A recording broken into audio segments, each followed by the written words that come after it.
Mang-Git Ng. You came up through the tech world in San Francisco, worked as a software engineer at a couple different places, and now you're building your own thing. Tell me about Anvil. What are you guys building over there? Yeah, so Anvil is a document automation platform, and what really sets us apart is that we're very API friendly and we are embeddable. So what this means is other InsureTechs, other technology companies, they use Anvil as a paperwork infrastructure layer. Okay. They use us to generate the documents like Accord documents or maybe like policy documents. Then they embed our solution, e-signature solution, in their product for collecting e-signatures on things. Okay. Or they use us for data collection to like prepare the documents. So really think of it as, all of that work that has to happen before a document gets signed and the signature, and it's made to be built into your product. Okay. And you guys just service InsureTech companies, just insurance companies, or who is your target clientele? We work with a lot of companies. We are very horizontal. Insurance happens to be one of our biggest verticals, but we also have a lot of fintech customers. We have a lot of people in HR tech and health tech. Pretty much anywhere there's a process that's defined by paperwork today, so pretty much every legacy industry. Yeah, especially insurance. Especially insurance, where it's just, difficult to manipulate those PDFs with software. We make it easy to do that. Today, PDFs are really a manual process. You fill it out by hand, or you read it by hand and then type it into your CRM system or policy admin system. Anvil makes it more automated.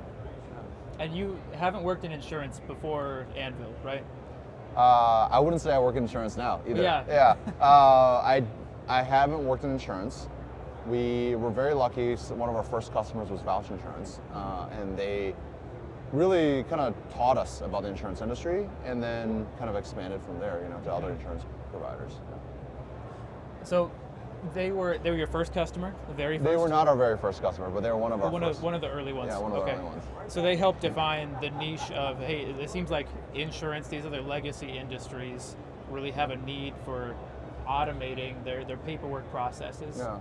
So I've been at InsureTech, this massive conference, for the past couple of days. My first time, but I've seen, I was getting some B-roll shots, but these guys, everybody has AI somewhere on their marketing materials here. So my question for you is, how are you guys integrating AI into your processes? Yeah, you'll notice I didn't say AI in my pitch. I noticed you didn't, yeah. But we do, I think, first of all, hot take. I think that if you are trying to sell your product by leveraging the fact that you're putting AI everywhere, you're setting up your customers for disappointment, because at the end of the day, if your product isn't actually AI, or maybe it's just like a thin veil of AI, your customers' expectations are much higher than what your product's going to deliver on, and that's not the type of experience we're going for. So we do use AI, but we truly believe that good, well-integrated AI should be seamless and hidden from our customers who are using our product. So it just makes the product that much better. So the way we use AI in our product is really in the document template creation process. The typical process today is you have a library of PDFs. You need them all tagged so that they can be used in your software solution. And some poor person has to sit there and manually draw boxes all day long. Our AI does that for you. Our AI will use computer vision to find empty fields on a PDF, and then we'll run it through publicly available LLMs to label and tag it for you so that it can automatically be associated to your data schema. So all that work kind of happens in the background, and it takes a tagging process where historically would have taken 30 minutes to an hour to tag a single PDF. Right, yeah. Brings it down to 30 seconds. Yeah, and I have worked in the insurance industry for 3-ish years now, a little over 3 years. And I haven't done this process, but I have complained about this process. How is there not a solution for our underwriting operations folks who are manually working on these PDFs? It's insane, the amount of waste that I'm sure you're very familiar with as you've tried to work with carriers and other partners. And every time the PDF changes, somebody has to go retag it, right? And the changes happen frequently. And then I know in insurance, there's another layer another problem, which is you have to keep everything on the same paper. So you have to have versions, right? And so now you just have a ever-growing library of PDFs that never gets trimmed down. And Anvil also solves for that problem as well. So let's talk about the Accord form, which for those not in the insurance industry is like the application that is kind of the standard for someone who wants commercial insurance. This information, or this document, has a lot of sensitive information, and I feel like the thing that's not getting discussed with a lot of AI companies and models is, well, how are you maintaining the security or the integrity of the data? So what's your take on you're processing all of this information? How do you guys make sure that this information does stay secure and locked up? That's actually one of the reasons I started Anvil. When I first got the idea for Anvil, I was applying for some mortgages, and all the bankers were emailing me PDFs to say, fill it out and send it back, and then I'll give you a rate. Yeah, you're like, well, I hope this doesn't get hacked. I hope somebody doesn't look at my email. Or it doesn't get printed out and just left somewhere. Oh yeah. And the whole idea with Anvil is to make the whole paperwork process digital, so that we can leverage existing encryption standards. We can leverage SSL on the internet to encrypt the data as it's being transmitted.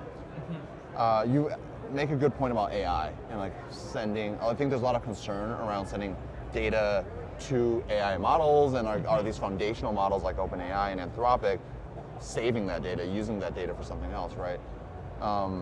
In Anvil, we actually don't send them any data. So when you upload a PDF to Anvil, you're uploading a blank PDF. Essentially, it's a template that needs to be tagged. So there's no data on it. And then the data is only transmitted to Anvil when you fill out the PDF, but we're not sending that to any Claude or OpenAI. Exactly. Anything. That just lives on our system. When we generate the PDFs, it's in memory. We don't store that data unless you're using a workflows tool or e-signatures. And then we also go to great lengths to encrypt all the data. And we are SOC 2 Type 2 compliant and HIPAA compliant. So we kind of go through all of that effort to ensure, as best as we can, that the data stays secure and is only shared with the intended audience. Perfect. That's a topic that, as I've tried to go to all these booths, not everyone has a great answer for it. Yeah. And it's been a little bit disappointing. And so it's very refreshing to hear that you're actively, or that was kind of the source of the inception of the idea. I appreciate that. So as you've been growing Anvil, you started this in 2018, right? Yeah. As you've been growing the company, have you considered venturing outside of just the document management space? Are you considering adding any other avenues? Or as the CEO, are you just trying to go harder on the one thing we're doing right now?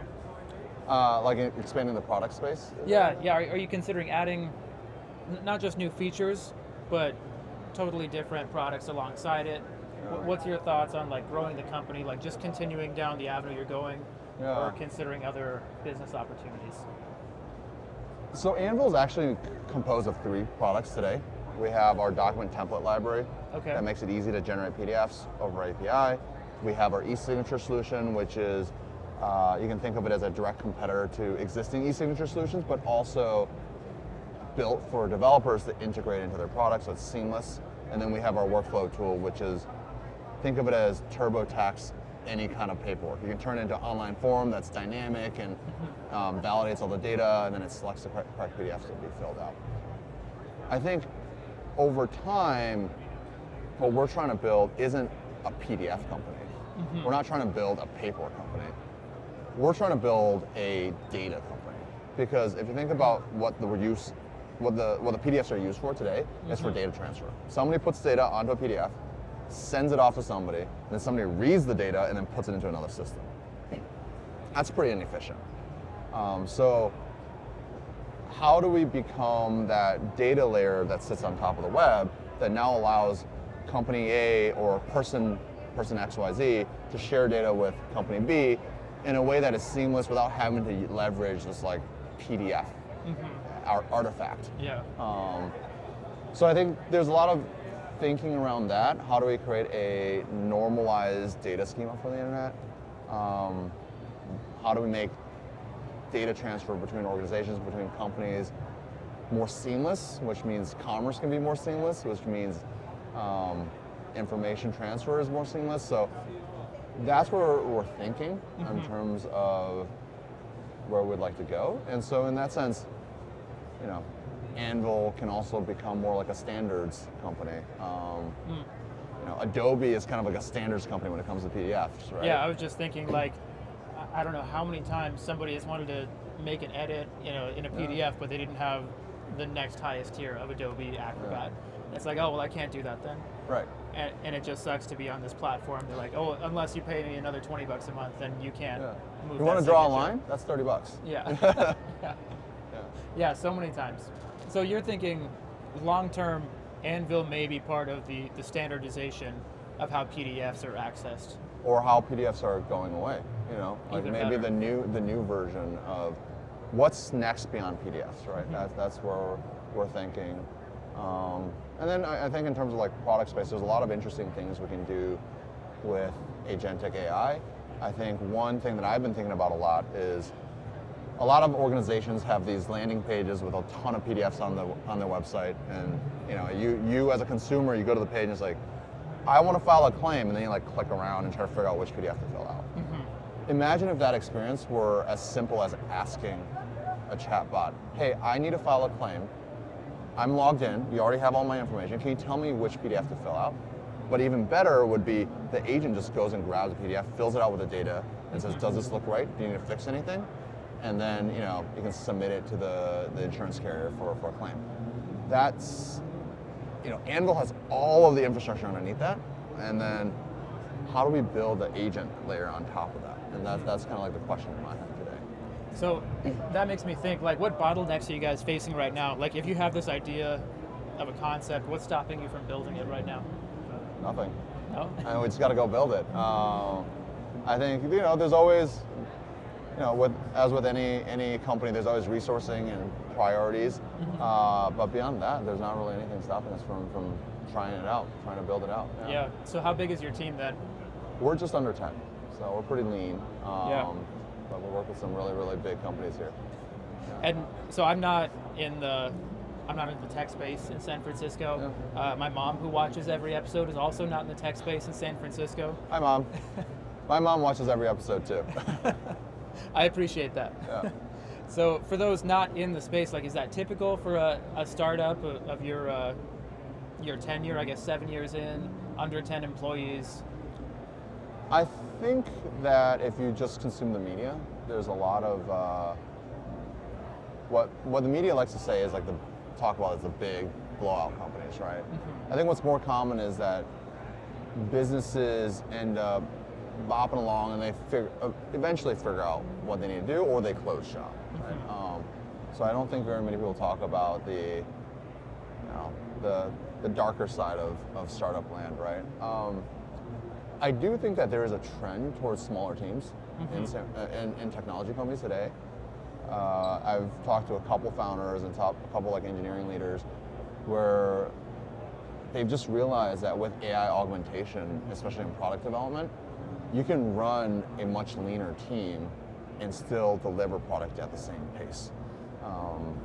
And you know, the AI coding agent is $20 a month, right? So it's significantly lower cost, which is pretty interesting. So that's something that overall I have seen and felt that like the size of teams at technology companies are shrinking for a given valuation, for a given revenue amount, for a given whatever.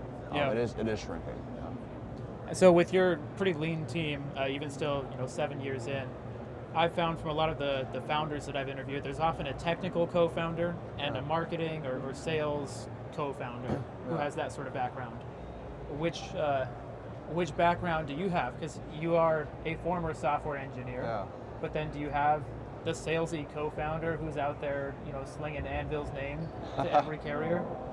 No, that's me. I think that's something I learned over the years running Anvil. I started my career in a very technical background, but I think that I've always enjoyed interacting with people, learning from people, talking to customers, and that has served me well.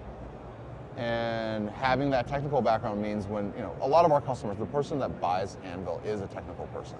Usually it's an engineer or a product manager. That gives me the ability and the credibility to speak to them about technical things as to why they should buy Anvil.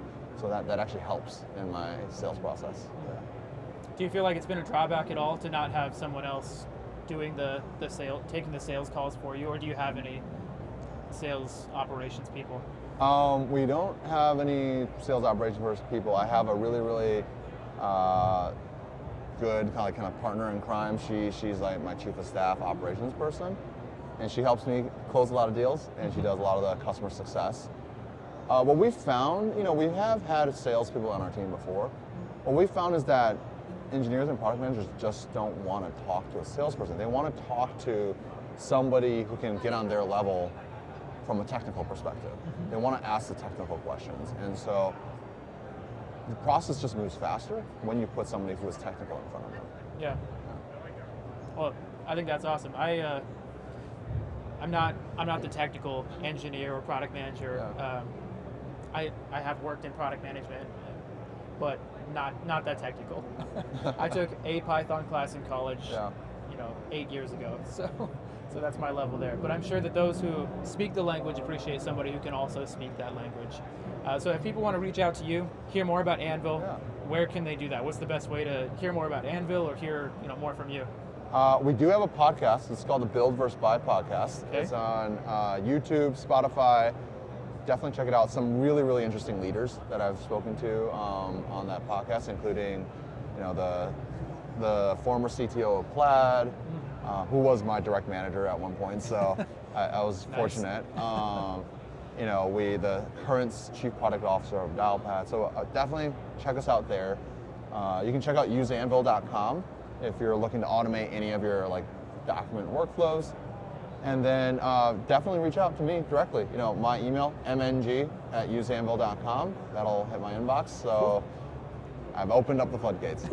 All right, I'll put all that in the description too. Awesome. Okay, cool. Thanks for coming on, man. Thank you. Appreciate it.